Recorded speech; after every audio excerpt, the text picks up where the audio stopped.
Hey everybody, Michelle with Michelle's Frugal Living here, and thanks for watching my videos. Yeah, today I'm going to be making a junk journal similar to this one, and of course they're never the same whenever I make them, and I've had a couple other videos I've made showing me making some journals. So anyways, yeah, we're going to go through it step by step what I do. And yeah, I'd use them to write in, but certainly they could be art journals, they could be uh, glue journals. You can do whatever you want. You can make them as big as you want, as little as you want, out of whatever paper you got, you know. So the sky's the limit, really, on what it is that you want to do with it. So I've been using mine for actual day to day journaling. About what else but the pandemic. Okay, so this was the first one that I made, back in March of 2020. So it's been a long time, almost 3 years that I've been doing this. And I really never, I mean, I kind of wrote in journals here and there, but it isn't like I ever did a daily one. And these aren't necessarily daily, but anytime I wanted to write something about it, I did. So, and I'm going to show you these. What I've got, because this was the one I just filled up. I just ended it at the end of 2022, and so it's time to make another one because this isn't over yet, right? And I was like, I've gotten this far into it. I need to keep going, right? So, um, anyways, I don't know how many I'm going to end up with. I've done 10, yeah, and like less than 3 years. So I've done 10 of these. So, and I've got a lot of material that isn't even in those. Uh, that like digitally and stuff like that. So, and other things that I've gotten that need to get stuffed in there. This one is the thickest because I actually was taking papers that I had and sticking them in there, and this one's got a lot of them. But I've got a lot of other paper and things to stick inside these other ones. So, anyways, I'll go through and show you what I named them and stuff. And you might have seen another video. I don't remember which one I actually made in a video, but I got it linked in a playlist somewhere. So, anyways, yep, all kinds of stuff I keep in there. This was the first one, and it's called "And So the Adventure Begins." And really, I never thought I'd get past the first one. And use it up. So why would I think that I was going to have to make a second one? This one's called "In This Together," and there's the dates on that one. So, um, let's see. This one's called "Because of COVID," because back then, it's like the titles go with whatever was happening at the time, for the time span of that journal, and that's what I kept hearing then. And then this one, "No one is safe until everyone is safe." And let's see, let's move on here. Let's see. Uh, Vaccinated versus unvaccinated. Okay. That one I still need to fix the dates on. Um, to boost or not to boost, right? And I've kind of gotten to where I'll fill one up in 3 months, but I don't know. It's slowing down, isn't it? Every time I think it's slowing down, it picks back up again, right? Age of Omicron. There, that started. See that journal. See, I did 4 journals in 2022. My pile's gonna fall over here. Um, Living with COVID. Okay, and the pandemic is not over, right? And that one ended in September, and then so this last one that I showed you at the beginning, this is the one that it started at the end of September last year. Um, Viruses always mutate. That's what I named this one, and I got that from Vincent Ragniello. I think I'm not sure how to say his name. He does TWIV, the podcast all about viruses. So, anyways, there's a picture of SARS-CoV-2, um, colorized, of course. Okay. Anyways, oh, and then I ended this one. Actually, I need to write in the end of it. I haven't summarized my final thoughts for the year. This is a board. I made it back at the very beginning, and to put in there underneath the pages, and it just jumps from one journal to the other. But I printed off a bunch of charts and stuff from World Health Organization and CDC, about the pandemic. So anyways, actually, you know, when I made two, I got two, I thought, oh, I'll bind them together and make a book out of them. And then I was like, okay, I'm on the third one and I can do that. I can I could bind those three together, but now it's gotten too much. So I've decided, like, whenever it does finish, if that ever comes, I will, I'm going to make a box. I'll make a special box for them and to keep them in. Plus, like I said, I've got other stuff, and I was like, you know, going to put it on a flash drive, you know, and stuff. So, and plus some other things that don't fit in these that I have. And, anyway, so yeah. And the covers are kind of different in how I made them, but I think this is the one that I'm going to try and duplicate the way I made this cover. Sometimes I forget what I'm doing and I mess up my covers when I cut them, and so then I have to improvise and do something a little bit different. So all the covers I have used 2 sheets of paper out of this paper pack. I've had this for a really long time, and it's about gone. And so I was like, I never thought that I'd be making this many journals out of that. And so I'm trying to keep all the covers out of this and all of them be different, and it's about gone. So I've got 1 sheet that I'm gonna make that'll be on the outside. I'm gonna use this side because it's different. I've used this on stuff before on the journals. So I've got this other paper pack which is similar but not the same, but it's the same company. And so because I want to use 2 pieces of cardstock weight paper, so this is going to be the inside of the cover.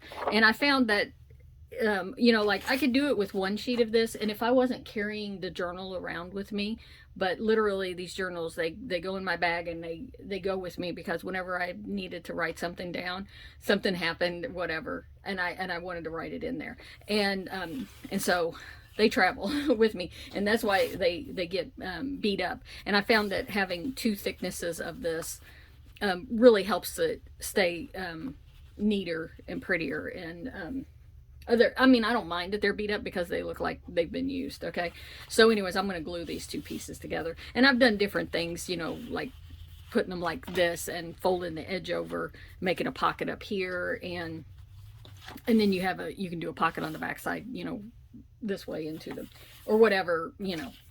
I've done a variety of things. I also have found that the spines are better if there's 2 thicknesses, and at first I wasn't completely overlapping all the way and just part of the way, and then you end up with funny creases in the books, and you know, anyway, so this is what I've come down to. Okay, so those are the paper packs that I'm going to use for the covers. And then, and I've had these, like I said, for a really long time, and I picked, like, look, I got this one at the Goodwill. So this, I picked this piece of paper out of this pack. I'm just going to be using it inside just to have another pretty piece of paper in there. And other pieces, these are just some random pieces of paper I have, but since it's winter time, I saw these, and color-wise, I like them to fit into my color scheme, and I thought they looked like snow in a way, and these kind of look like snowflakes, so that's why I picked that. And so I'll be using these in there, and I'll show you that when we get there. I got a bunch of these offcuts of from when I made the journals to cut them down the size, and so I'll be using a couple of these in there. Those are from previous journals, and I use them for stuff. And this piece of paper, actually, that's like that tear line. There was the hole in the top of the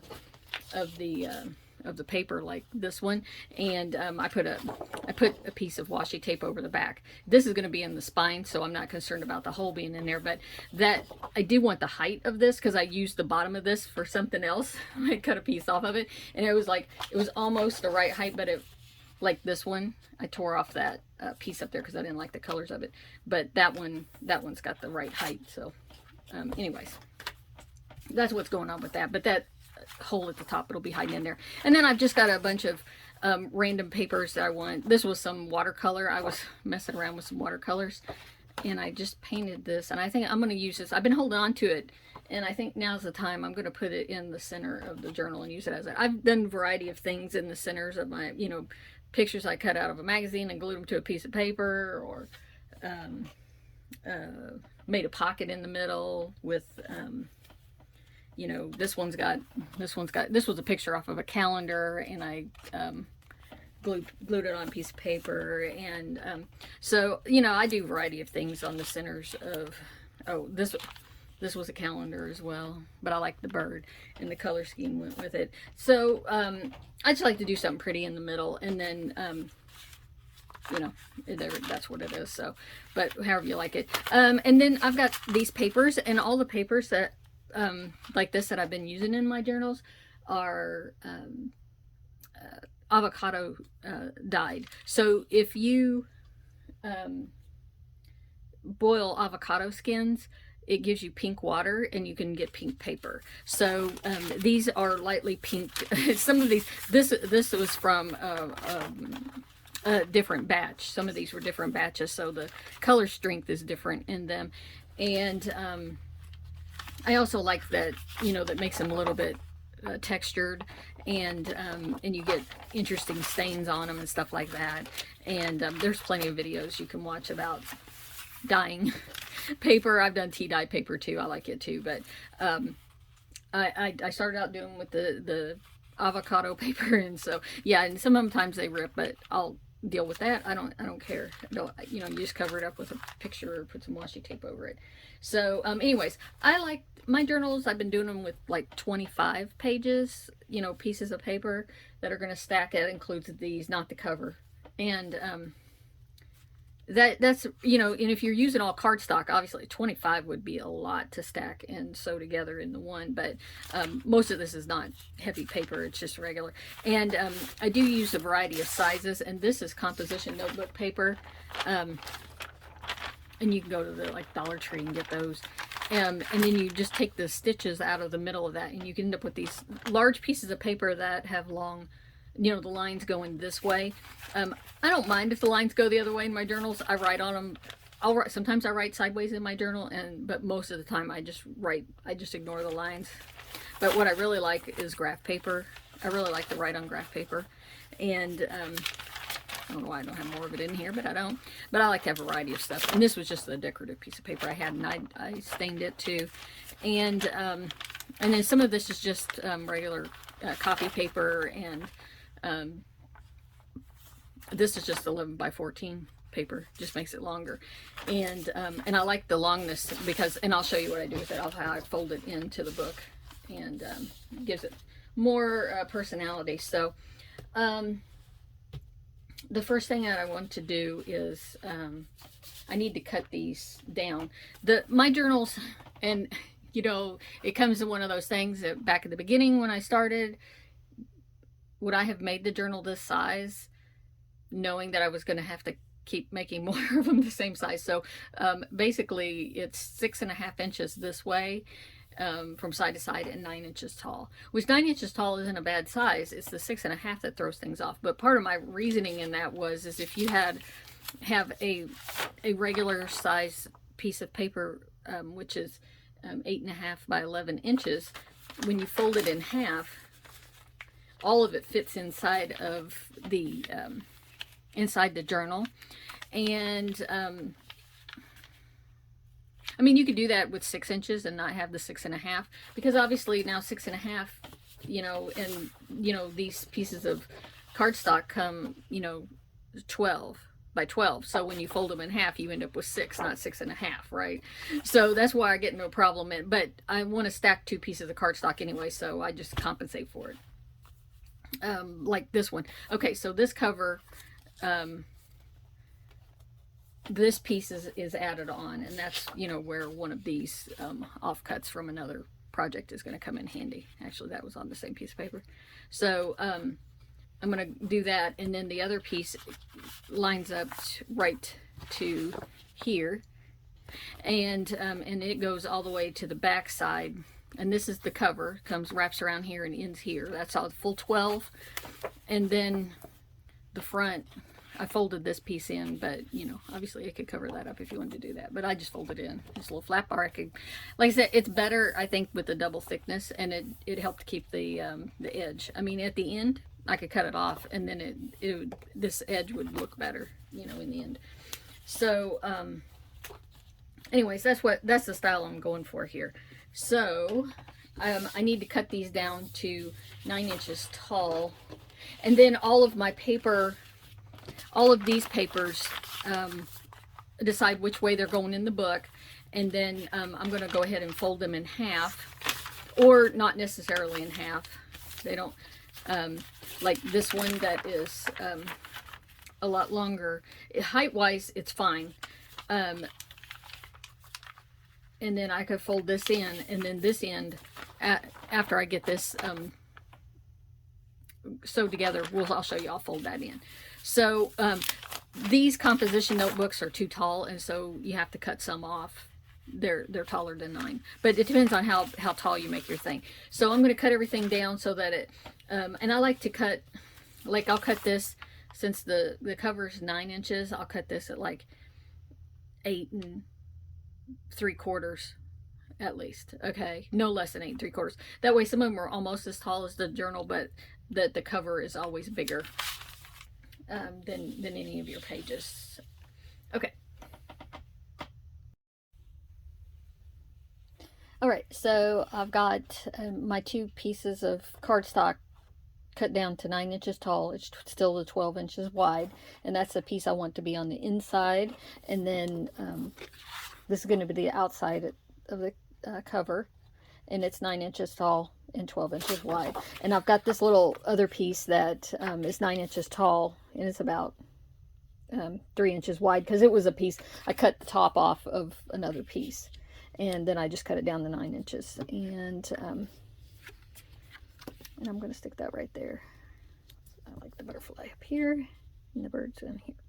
So I'm going to make a pocket right there, and then this piece I'm going to just glue it so that it's just on the inside, so that you don't see the edge of it. And I'm going to glue that one down to that, and then I'll show where I'm going to crease it, because I like to glue it together before I crease it so I can fold it, and that way it's exactly where it should be. But what I like to do is color the edges of the paper before I glue it together, because this piece, especially with the pocket, it's a little different on the ones around the outside, but actually, and I find it's better to color the edges before you glue, just in case your glue doesn't take the color or whatever. I like to use this alcohol-based glue. It doesn't wrinkle the pages. Like if you use a regular Elmer's glue, you can use it, but it's water-based and you're going to get wrinkly paper, okay? And I don't want that, so I really like this. I know it's real expensive in comparison to other glues, and the price of it's gone up a lot, like even before all this craziness the last 3 years. So, but you know, coupon at Michael's, you know, or something like that. So okay, but and how I color a page, I've been using this ink pad because I like that color and it went along with everything, but man, I have torn it up over with all those journals, tapping them in there, because okay, it's just what I like to do. So I got this green one, so I could still use that one, but because this one's like really green on the inside, I'm gonna make the edges just to get rid of that little white. And it does make a difference, because whenever I forget to do it, I'm like, oh my gosh, I can see that little white edge of the paper. And so anyways, I just like to go around the edges. I should have done some of these before I started filming again, but it doesn't take too long. But you can see how doing this just cuts up the ink pad. But you know, I'm not a big stamper. I'm not concerned about it. It's like whatever. If I need another ink pad that color, I'll go find that color. This outside one, actually, it could use that pink because it's so pink on this outside, not green. But I was doing the other one with green, so we'll just go with it. I just want to get rid of that white. That's all that I'm really concerned about. So, and I do that to some of the other pages that go inside the book, and the pockets, make pockets and stuff. Okay, so actually I did have where I wanted that to be, that side right there. So what I want is to glue this down. Oh, no, that's the wrong color green. I want to glue that down, but I need to have this one glued down because I need it to be on underneath. So I really need to find that spot. That one, in fact, if I had a pencil, would be better, but we'll go with this ink pen. Okay, I put a little mark right here where I wanted to glue this back piece down. And really, this could get glued so you don't have a pocket on the back side, or you could leave it open. You know, I'm going to leave it open so it'll make a pocket. But I'm going to glue, looks like a giant glob right there. Okay. Doesn't matter, this side isn't going to be a pocket, but I do want to get it pretty close to the edge in that corner, because I don't, and I'll wipe off the excess along the edge. I'll hold off on how close I get to that back edge, because I don't need it to go, it's going to hang over.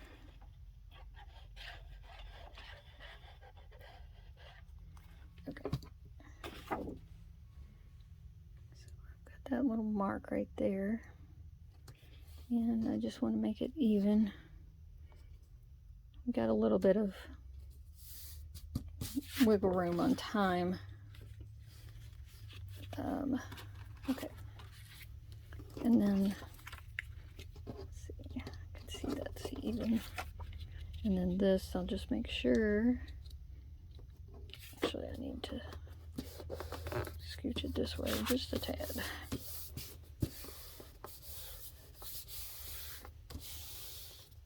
Okay, I'll flatten that down, and then we'll check the back side. Actually, oh my gosh, that's really funny. I was like so close to that edge. And now I've got the most giant glob of glue coming out the end of this, so I'm going to go ahead and do this one. And I'm going to make that a pocket this direction, so. I've never had this thing shoot that much glue out the end like that before.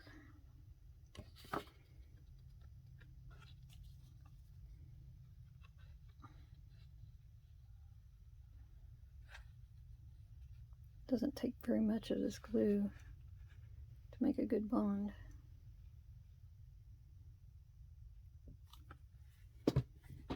Okay.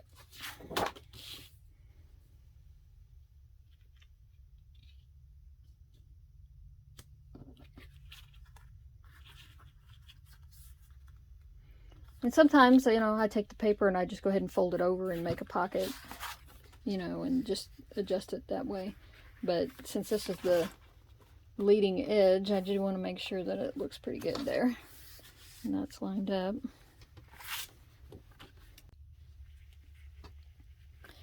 All right, so I just want to make sure that this is glued down completely here to the end.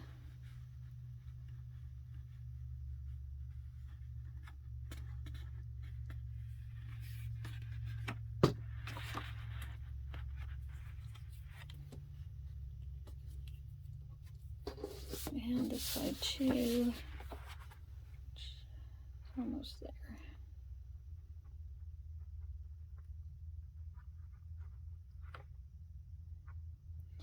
Okay.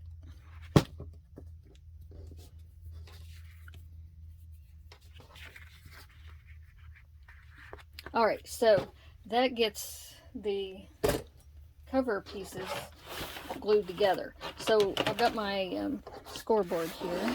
It's a cutting board and scoreboard. And so what I want is this to be 6.5 inches here, this way. So I'm just going to go ahead, and I like to score it on both sides. So I know I want to be 6.5 inches over here, and green up there is my 6.5 mark. So I'm just going to score it here. I'm going to turn it over, I'm going to score it over here.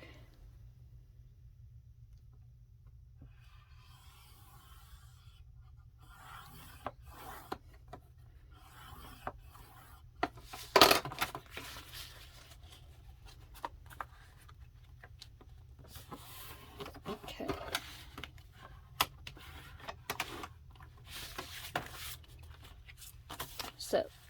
that makes 6.5 that way. So I got this little bit right here that's hanging over, and you can see 6.5 here. I got that gap because this piece of pink is only 12 inches, so it's short. But I'm not concerned about that. What I'm concerned about right now is that my front and my back cover are the same size, and that's fine. That's going to work at 6.5 right there. So I'm just going to open that up out of the way, and I will score this spot right here. And I could cut it off. I could glue it down, but I do want to have the double thickness, like I explained at the beginning, on why I'm leaving it there. Let me go ahead and close that so I see that. I like that there. And get my, press that down. Okay, so there's my cover, and that is a pocket back there. So, and then I've got the pocket right here. Okay. Now, my first page that I'm going to put in here is going to be this one. And this is the one that I put the washi tape on because of that place right there is perforated and I don't want it to fall off eventually. So that's going to be my first page. And then from there, it's just however you want to stack them. I haven't cut these yet, so I need to cut my papers, and then I'm going to fold them all in half, and then I'll be back with you. Alright, so I've got all my papers cut down less than 9 inches, because that's how tall my cover is here. And then I just start folding them. So I'm going to have that one there. This one, it was just some notebook paper. You can see it was like that size. And I just glued 2 pieces together. It's another way to get paper that, you know, with the lines going this way. And this one, you know, was like 8 inches tall, so it works. So this one, and I don't worry about the holes. They're there. But anyways, so that's a way to get some more lined paper that way. And then, so I've got 3 of these larger pieces that came out of composition notebooks. And instead of, you know, they obviously are wider than the cover, which is fine with me. What I have tended to do in my books is just have one that I fold where the natural fold line was, like that.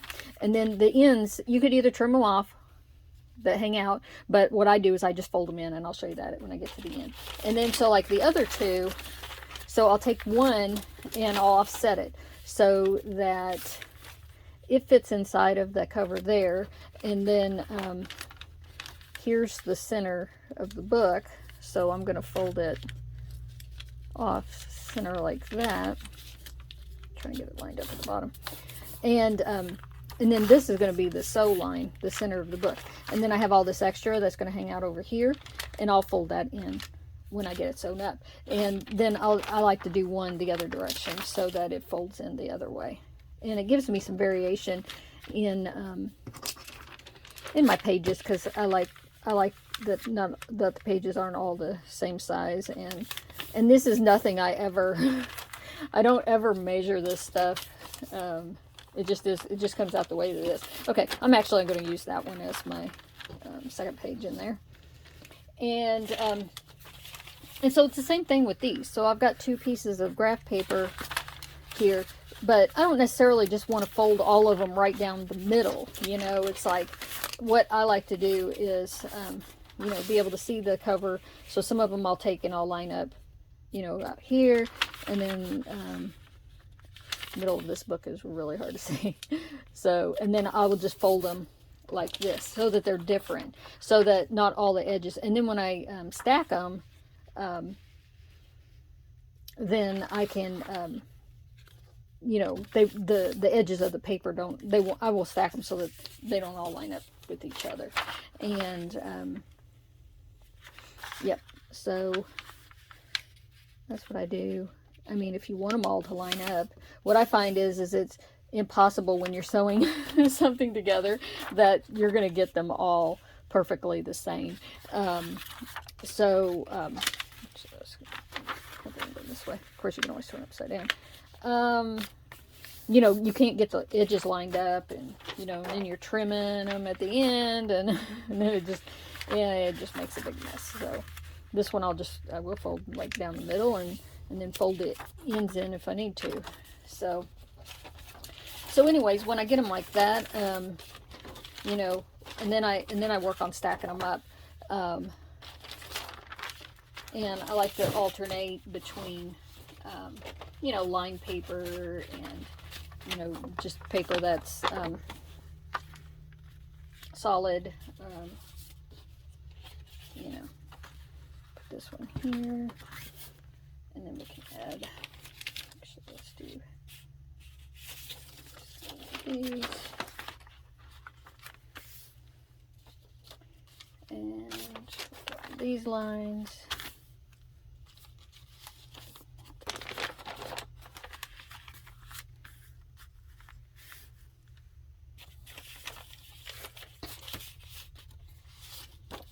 And this piece, I made a pocket here with just a cut off piece, and but I'm going to put that closer into the middle. Here's a piece of graph paper. I'm going to put this in here, and okay, so this one I have to go up here.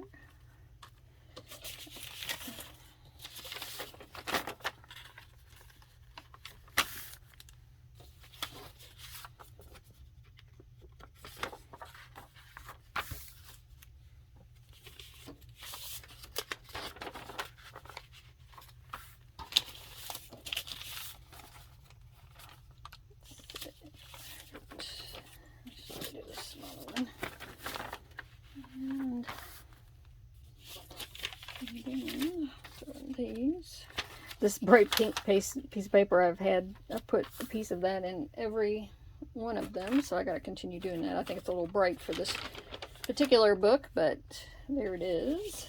I'll have it in there.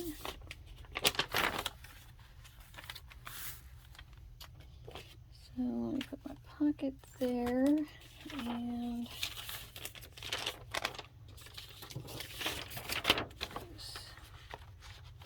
one, and some lines. Actually, we'll put the torn bit down at the bottom, and I'll just cover that up with something. I'll glue a picture there or something. It's not a big deal to me. Okay, let's do that. This graph paper. And this one that's more solid. Kind of held on to that one because I've got my watercolor picture that I'm going to put in the middle. And so what I like to check is that that I don't feel like it's too thick. This one does feel a little thick. I've got several pieces of cardstock in there. And also I'm looking that, you know, is anything hanging out of the book on the top or the bottom, you know, because now's the time to adjust it. But everything is fitting inside of the book, and I like the way that the cover set and the inside and this, and so you can just do a little run through to see if you got any, you know, papers. Like I got 3 that are shorter, all here next to each other, but they're not all the same length. So usually if I go through and I find that I've got 2 that are lining up with each other really close, like I usually swap them around. And that I just like that, you know, the way that the book is flowing, and like these 2 right here are really close to the same size. So I'm just going to flip that over, and then that way the 2 edges are not lined up on each other, and that works just fine. Okay, so some people like to, you know, get clothespins, paper clips, or binder clips like these, and, you know, clip your pages together. I prefer to let them hang free, I guess, while I poke holes. I like to use just a little piece of I got glue on my fingers here. Styrofoam, that it was just in some packing material, so that I have something to push my pokey tools through.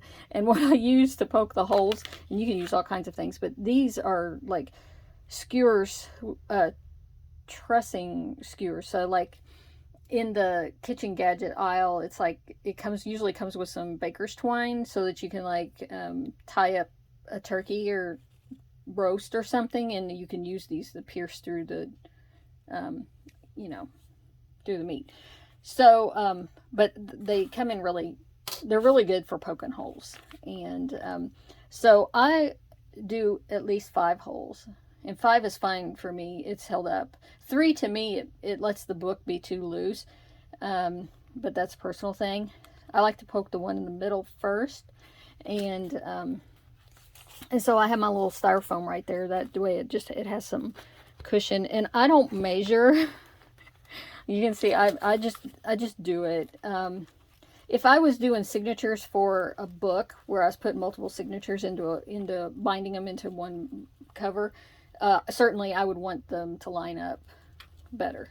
And I have done that, multiple signatures in one. Okay, I'm just kind of wallering out the hole right there because I know that my needle is bigger around than this little skewer thing. So the benefit of having multiples of these is you can leave it in there, and it kind of helps hold your books together, your pages together and everything. And so I like to come about a 1/2 inch down from the top of the book, and that would miss the top of this page right here, which I'm okay with because I'm going to have it's going to have 3 holes in it, so I'm not going to worry about that. But you might think about that on where you're putting things in your book, but it would either be hit at the top, or it still would be missed if I scooched that. But I'd rather have it centered, this center page centered, than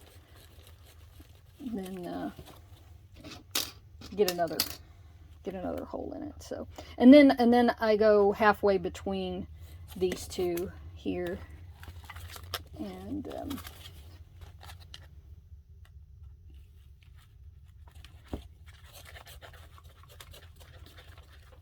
I'm just making the hole there. And I'm just turning this around, and I'm just holding on to this with my fingers. So that's why I just have found it's like if I put a clip on them, I don't know, it's just wrong. It doesn't hold it. You never clip it in the right spot, and then it's like, to me, I'd just rather have it free where I can move it around and just hold on to it like this. So hopefully I made these big enough, so I'm just going to pull this one out and do this. And of course you can start your binding, your string on the outside if you want, and you could dangle a charm off of it, or beads or something like that if you want.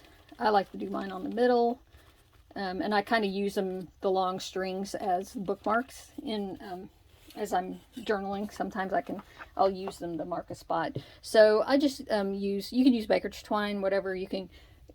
This is crochet thread. You can get like these at the Dollar Tree or wherever, wherever they sell crafts, you can get different colored threads. So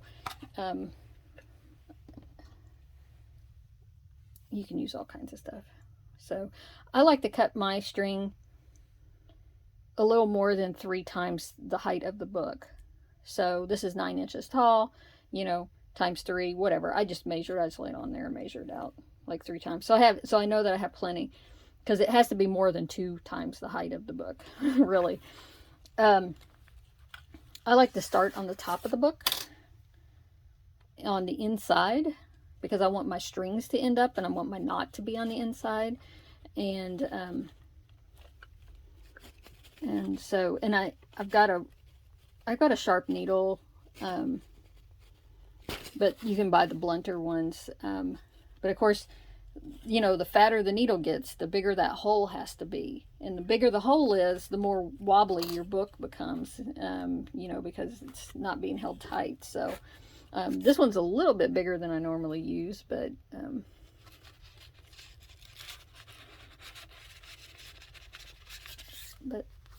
I like it. It works. Okay, so I went from the inside to the outside and up the next hole, and I like to leave a tail, but I don't need it to hang out the bottom of the book.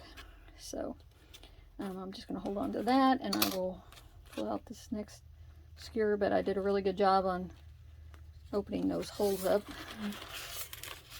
And just wiggle a little bit to get that out, and then we're just going back up the next hole. And I did shift it so I lost that hole there. Okay.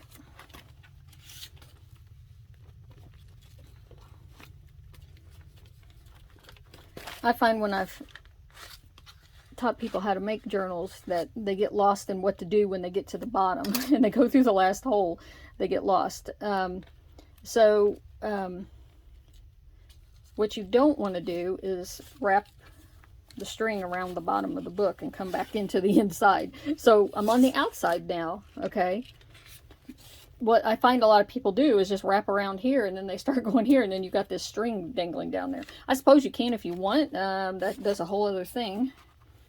But I did pull my string in just to tighten it up a little bit. Because sometimes when you go back up through, you'll poke through your first stitch, and then you can't tighten your strings up. So I'm just going back up that other stitch, back up through that hole there. So you'll have a complete line, length on there, complete line of stitching along here and on the inside. And of course you could do a contrasting color, you know, do whatever color string you want.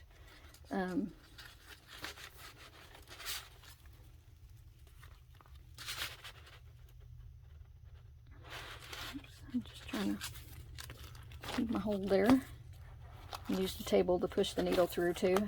I do that a lot. Okay, so I want to make sure that my string is tight. And I'm only doing one thickness of string as I come up through here. That's something else I find people do. They just assume they want to do 2 thicknesses of string. And I guess if you had some really lightweight string and it's all you had, then 2 might be better. 2 thicknesses might be better than 1. So it's a good idea to look and make sure your strings are tight, you know, and you don't want them gapping. And basically, actually, what I was going to say, you just want to tie a double knot, but I like to tuck this top string around through that loop of that bottom string, unless you want your knot to be up here to top, which you don't want. You don't have to do it that way. So you could do that. It helps secure it if you're just going to cut them off. I've cut these short like this, and then put little die cut like butterflies on the ends of these, or whatever you want, a little flower or something like that, and just have them dangling in the center of your book. Or like I said, if you start on the outside, you can tie beads on them. So just do that. I'm just going to tie another knot, and then you can see three lengths of string was way more than I needed, of course. So this extra long one, I'll just nip her off, and there we go. Okay, so now I have this, and you're like, oh, all those pages are hanging out. Well, see, this is what we got. Yes, but I'm going to take it and I'm going to fold them in, wherever I want, and then they'll be fine. And sometimes I don't have to fold inwards. I can fold back towards the front cover. And it's a good idea to keep an eye on where the edge of your book is. And then I do use washi tapes to decorate. And I found after making a few of these and everything, because some of them I decorated a lot. I decorated them at the beginning, and then I found when I was writing, I didn't like where the decorations were landing. So I find that I prefer to do most of the decorating as I go along. And that way holidays come along, and then I can put stickers or washi tape for a holiday, specific holiday in there. And And yes, I have had papers go askew. This last one is just inside the cover, and I've had them go askew on me, and I'm like, how did I do that? And I've literally like just trimmed them off with a piece, pair of scissors, and called it good. And sometimes it's like the one will just be barely hanging out. I'll just trim that off, and and I have changed where I folded these when I got to that page because of something that I was doing on that particular page, and I'll change the fold lines and stuff. So this line right here, which is where the original stitching was in this in the composition notebook, and you see these holes. What I've done with these is I'll take some skinny washi tape and I just cover it up, and then it adds a decorative feature to the page, and it forces me to write different, so I'm not writing giant long sentences all the way across or whatever across the page, so it breaks the page up some. And well, I broke the washi tape there, but and then so I have the skinnier spot over here that I can write in, and it forces me to write different, which I like. And well, this washi tape is just ripping on me. Well, anyways, you get the idea. I'm just going to put this on here and cover up that line and do that. Another thing that I like to do with the washi tape is I've got some. This I got at Michael's when it was on sale. Okay, so I take one of these that's wider. That one's got birds. I don't want that one. Well, that one's a little blue. Let's see. This one's really green. I like to, one of the decorations I usually do at the beginning is like on these edges of some plain papers. I'll go halfway with the washi tape on there. And then fold it. And then so it adds decorative edges to my pages, and it's cattywomper, but I don't care. So and I like to use different colors in there on those, and then I add other stuff. I use stickers, and I've gotten in to carrying some colored pencils around with me with my journal, and then I use those to distinguish between days. And when I avocado dyed the paper, I did other things like some envelopes and some note cards and stuff. And then I've got these other little cutout stuff that come out of paper packs and whatnot. And so I keep those, and I'll tuck them in there because sometimes I just want to write something and I don't necessarily need it to flow with the journal itself, or just something special or whatever, or somebody else says something, makes a quote or something, and I'll just stick it in the books and everything. So yeah. And yeah, so here's what happens after I folded it closed. This one that I folded is not folded in far enough, so I'll just go ahead and do that and make it. And then let's see, this one is the actual edge of the paper, so, and it's sticking out, so I'll trim that one off. But anything like that, that's what happens because of the thickness that they get here. And when you have it laying open, it doesn't look like they're doing that, but when you close it, it certainly does. So I'll just trim that off. And yeah, so there's my journal. Like I said, if I wanted to, I could just fold that around there and glue it down this direction and not have this pocket back here, but I'll just leave it in there like that for right now. So yeah, don't know what this one's going to be called, but this is book 11. So all right, thanks for watching.